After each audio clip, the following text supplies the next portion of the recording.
Hello learners, इस video में IAS Ravi Kumar Sihag sir ने जो भी एडवाइस दी है अपने इंटरव्यूज़ में आफ्टर सिलेक्शन और जो मैंने पिन पॉइंट स्ट्रेटजी ऑब्जर्व की है सर की, वह आप इस वीडियो में देखोगे और डेफिनेटली यह वीडियो आपकी हेल्प करेगा यूपीएससी सीएससी की प्रिपरेशन को राइट डायरेक्शन में प्रिपेयर करने में।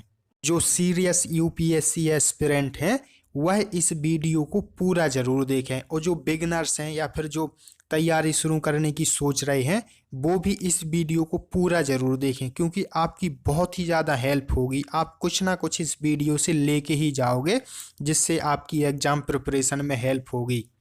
क्योंकि सर की 4th अटेम्प्ट में आई है एक अच्छी रैंक, है ना, तो आपको पहले से पता चल जाए, मतलब आप जब तैयारी शुरू कर रहे हैं आपको पहले ही पता चल जाए कि आपको क्या गलतियां नहीं करनी है और कैसे पढ़ना है। तो दोस्तों वीडियो को पूरा ज़रूर देखें। चलो तो फिर को ना तो टाइम वेस्ट किए वीडियो को शुरू करते हैं। सबसे पहले देखेंगे बेसिक एडवाइस, मतलब बुनियादी सलाह जो कि आपको करना ही करना है। तो वह है, फर्स्ट पॉइंट है कि आपको पढ़ते समय क्वेश्चन बनाते चलना है।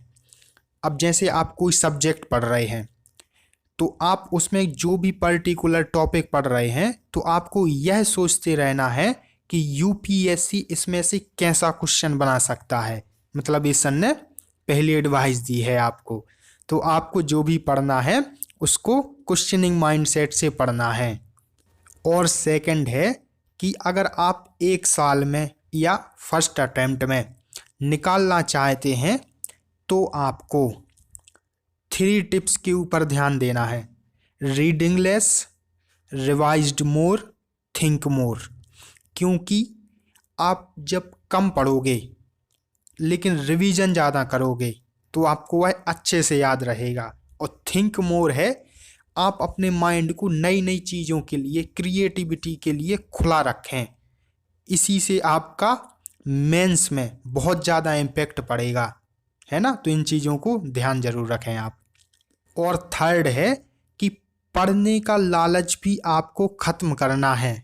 मतलब कुछ लोग होते हैं जिन्हें लगता है कि मैं सब कुछ पढ़ लूँ, पूरे यूनिवर्स का नॉलेज एक्वायर कर लूँ। तो ऐसे लोगों से आपको भी बच के रहना है और आपको भी इस बात का ध्यान रखना है, ठीक है। तो थर्ड पॉइंट भी ध्यान रखना। और फोर्थ पॉइंट है कि आपको टॉपर्स कॉपी देखने के लिए तो सबने बोला होगा, लेकिन सर ने इसमें एक एक्स्ट्रा पॉइंट ऐड किया है। आपको टॉपर्स कॉपी को एक्सेल कर लेना है और देखना है कि तुम इसमें क्या बेस्ट कर सकते हो, और यही थोड़ी थोड़ी सी प्रैक्टिस आपको दूसरों से बेहतर बनाएंगी।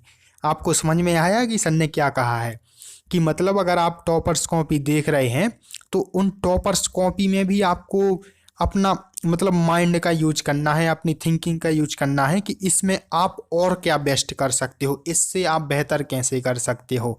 दोस्तों ऐसे ही नहीं है यूपीएससी निकालना, ठीक है, आपको बहुत कुछ करना पड़ेगा। तो ये हो गई फोर्थ पॉइंट। फिफ्थ पॉइंट है कि रेडीमेड चीज़ कोई नहीं है यूपीएससी के लिए, कि मतलब जो भी आप मटेरियल पढ़ रहे हैं कि सिर्फ उसी को पढ़कर और उसी में से क्वेश्चन आ जाएंगे और आपका हो जाएगा। नहीं, ऐसा नहीं है। आएंगे तो उसी में से, लेकिन आपसे घुमा के पूछे जाएंगे। तो सर का कहने का मतलब यही है कि आपको बना बनाया कुछ नहीं मिलेगा, आपको खुद बनाना होगा अपना, है ना। तो रेडीमेड चीज़ नहीं है कुछ भी, और जो भी मटेरियल है उससे क्वेश्चन आएंगे, लेकिन घूम के क्वेश्चन आएंगे और वह आप ढूंढ पाओगे ओपन माइंड से। आप इसको बहुत ध्यान से सुनना गाइस, ये छोटी छोटी सी चीज़ें ही आपको यूपीएससी में सिलेक्शन दिलवाएंगी। मैं आपको बिल्कुल एक्सक्लूसिव नॉलेज दे रहा हूँ। जैसे वो समुद्र मंथन नहीं हुआ था, उसमें से जो अमृत निकला था वो अमृत पिला रहा आपको बिल्कुल। बस आपको थोड़ी डेप्थ में जाके सोचना है। आप एक बार नहीं 2 बार वीडियो देखें, आपको ऐसा होगा कि आपको अरे ये पॉइंट तो मिस ही हो गया था, आपको कई बार ऐसा लगेगा। तो आपको इसको भी ध्यान रखना है कि आप ये तो पहले से सोच के ही मत जाना कि मैं अगर एनसीईआरटी पढ़ रहा हूँ तो जैसे अपने छोटे में क्वेश्चन नहीं आते थे 10th 12th में कि ये 1 लेसन पढ़ा, उसके से पीछे से जो क्वेश्चन है उसी में से डायरेक्ट अपने एग्जाम में आ जाएंगे। तो ऐसा नहीं होने वाला यूपीएससी में। जो बिगनर्स हैं उनके लिए मैं बता रहा। इसीलिए शुरू से ही बिल्कुल ओपन माइंडेड होकर पढ़ना है कि मतलब कहीं से भी कुछ भी सोच सकते हो आप, है ना, किसी भी टॉपिक के बारे में जहाँ तक आपकी थिंकिंग जा रही है वहाँ तक सोचना है डेप्थ में, है ना। सिक्स्थ पॉइंट है कि जैसा कि मैं आपको पहले बता चुका कि सर की 4th अटेम्प्ट में एक अच्छी रैंक आई है, मतलब जैसी सर को रैंक चाहिए थी वैसी 4th अटेम्प्ट में आई है। तो इसके लिए सर ने कहा है कि मतलब कैसे आई है, उसके लिए सर ने कहा है कि जब आप बहुत ज़्यादा पढ़ते हो ना तो आपकी डेप्थ ऑफ नॉलेज है वह इम्प्रूव होती रहती है। और दूसरा है सर ने अपना ऑप्शनल इम्प्रूव किया था इस वाले अटेम्प्ट में, और सर ने ऐसे के ऊपर भी वर्क किया था और थोड़ा इंटरव्यू के लिए भी अच्छा प्रयास किया था। तो इन्हीं सब फैक्टर से अच्छी रैंक आ गई।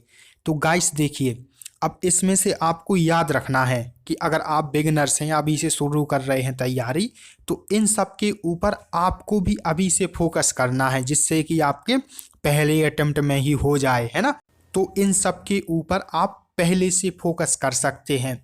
और नई एक्सपीरियंस एक गलती भी हो जाती है कि मतलब कुछ चीज़ों को वह निगलेक्ट कर देता है कि जैसे आप जीएस पढ़ रहे हैं, ऑप्शनल पढ़ रहे हैं, लेकिन आप जैसे ऐसे हो गया या अपनी पर्सनालिटी को डेवलप करना हो गया, यह नहीं कर पाते हैं, तो इसी में आप लोग मात खा जाते हैं। तो यह बहुत ही मतलब एक गहरी एडवाइस है आपके लिए कि आप इन सब चीज़ों के ऊपर भी देखो। अगर आपको सिलेक्शन पाना है तो आपको साम दाम दंड भेद सब करके आपको भाई करना पड़ेगा, है ना।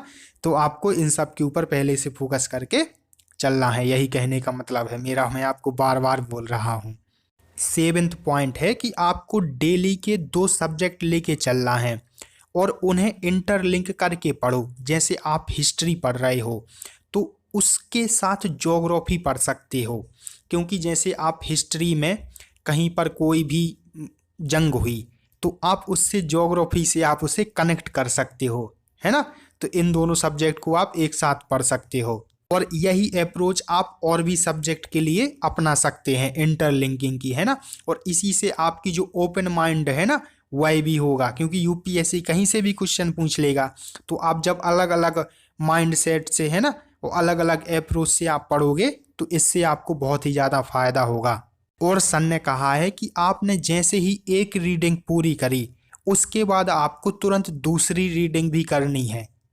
और आप लोगों को एक बात का भी ध्यान रखना है कि जैसे अगर आपने फर्स्ट रीडिंग में बुक में कोई भी हाईलाइट किया तो आप उसके बाद रिवीजन में ये मत करने लगना कि सिर्फ उसी हाईलाइटेड पार्ट को पढ़ रहे हो। नहीं, आपको पूरी बुक्स पढ़नी है जब तक एग्जाम ना पास आ जाए।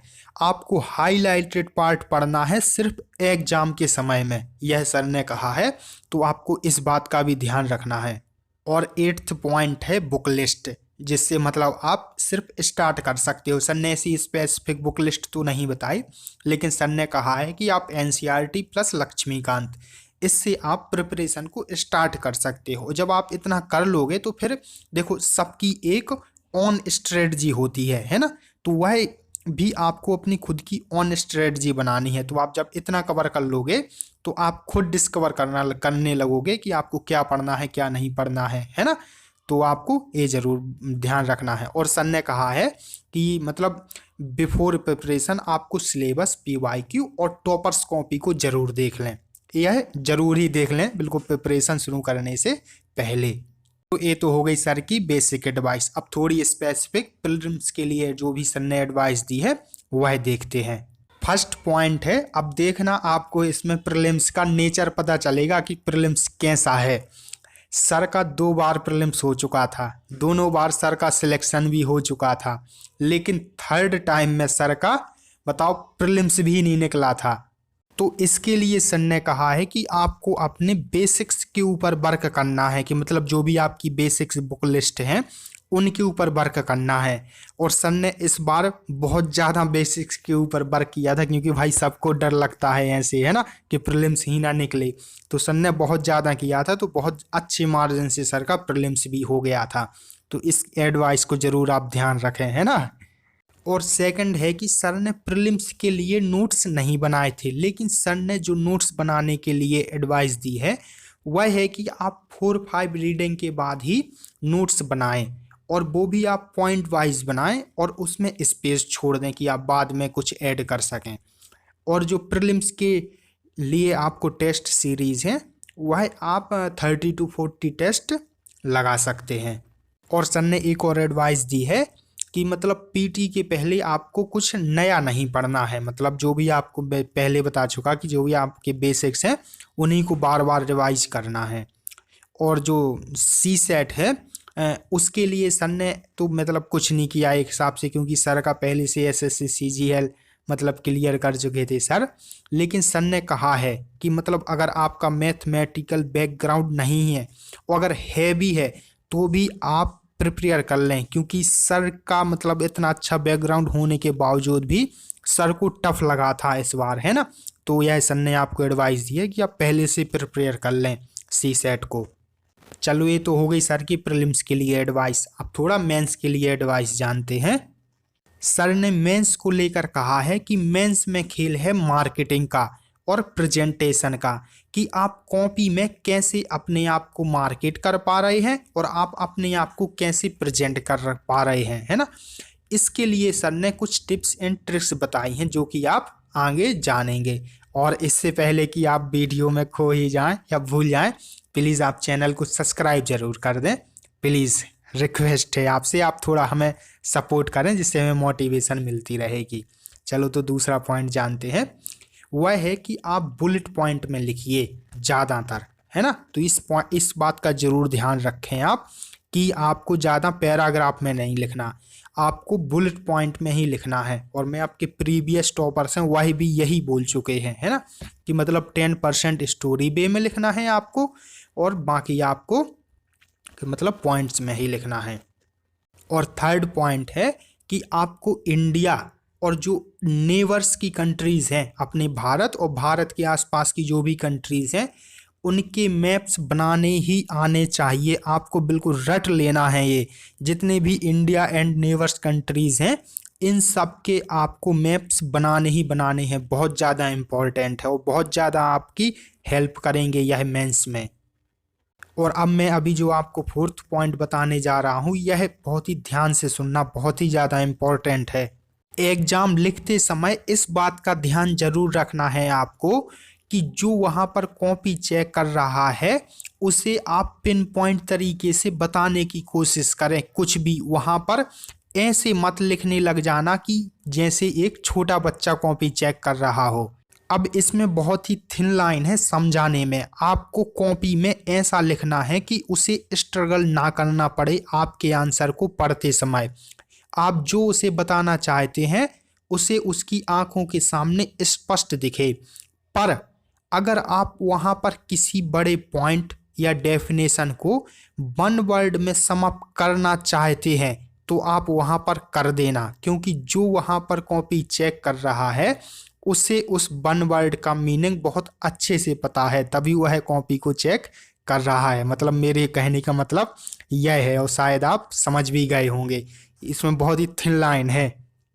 और फिफ्थ पॉइंट है कि जिसकी मीनिंग गलत होती हैं तो वो लिख लिख कर ठीक हो जाएंगी, आपको पहले से टेंशन नहीं लेना है। और सिक्स्थ पॉइंट है कि जैसे कि मैंने भी अपनी जो प्रीवियस वीडियोस हैं उसमें बताया है कि क्वेश्चन की डिमांड को समझें, क्वेश्चन की डिमांड को समझें। मतलब जो टॉपर्स ने बताया वह मैंने आपको बताया, है ना। तो हर टॉपर्स ने कहा है कि क्वेश्चन की डिमांड को समझें, लेकिन सर ने बताया है कि कैसे समझें। मतलब एक उन थोड़ी सी ट्रिक बताई है सर ने, तो वह है कि आप क्वेश्चन को गूगल पर डाल दें और जो भी वेबसाइट के सजेशन आए उन सबको पढ़ के आप अंडरस्टैंड कर सकते हैं कि इस क्वेश्चन की आखिर डिमांड है क्या। तो आप ऐसी प्रैक्टिस कर सकते हैं। और सेवेंथ पॉइंट है, सर ने ऐसे के लिए कहा है कि आपको ऐसे को ऐसे लिखना है कि पढ़ने वाले को पता ना चले कि ऐसे कब खत्म हो गया पढ़ते पढ़ते। मतलब इतना इंटरेस्टिंग बनाना है, तभी एग्जामिनर आपको ज़्यादा मार्क्स देगा, है ना।